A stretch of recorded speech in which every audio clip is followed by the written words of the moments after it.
500 ఎకరాల అటవీ ప్రాంతం ఖమ్మం నగరానికి కూతవేటు దూరంలోనే ఉందని ఖమ్మం జిల్లా సహజ సిద్ధమైన అటవీ ప్రాంతం కలిగిన జిల్లా అని రాష్ట్ర వ్యవసాయ శాఖ మంత్రి తుమ్మల నాగేశ్వరరావు అన్నారు. ఖమ్మం నగర సమీపంలోని వెలుగుమాట్ల అర్బన్ పార్కును అభివృద్ధి చేసేందుకు మంత్రి తుమ్మల నాగేశ్వరరావు ఈ పార్కును పరిశీలించారు.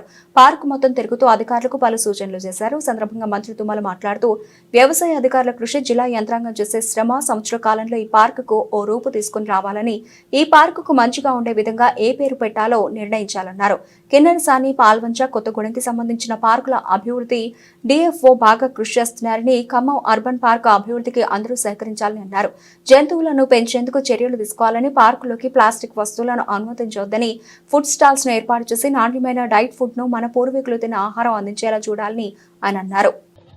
గౌరవనీయులు మేయర్ గారు, ప్రియమైన కలెక్టర్ గారు, డిఎఫ్ఓ గారు, రుత్విక్ గారు, ఆర్డీఓ గారు, జిల్లా ప్రెసిడెంట్ గారు, ప్రియమైన కార్పొరేటర్లు, కేంద్ర సహకార బ్యాంక్ అధ్యక్షులు, ప్రియమైన మిత్రులందరికీ, పత్రికా విలేకరులకి, పెద్దలందరికీ నమస్కారం.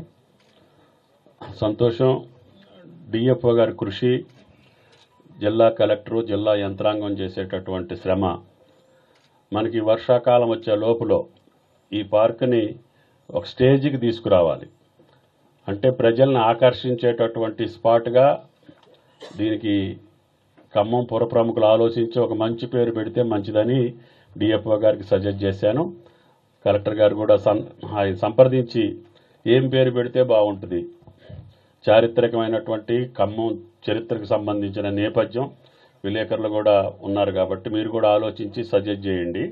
ఒక మంచి పేరు, అట్రాక్టివ్గా ఉండాలి, మన ఖమ్మం చరిత్రకి అనుబంధం ఉండాలి, దైవత్వం ఉండాలి, ప్రకృతి అన్నీ కలగలిసినటువంటి పేరుని మీరు సజెస్ట్ చేయాలి. ఎవరికి ఏ ఆలోచన వస్తే ఆలోచన అందరిని అడిగి సెలెక్ట్ చేయమన్నా నేను చెప్పటం కానీ కలెక్టర్ గారు చెప్పటం కానీ కాకుండా మీ అందరి ఆలోచనలతో ఒక మంచి పేరు ఒకటి డిసైడ్ చేయాలి.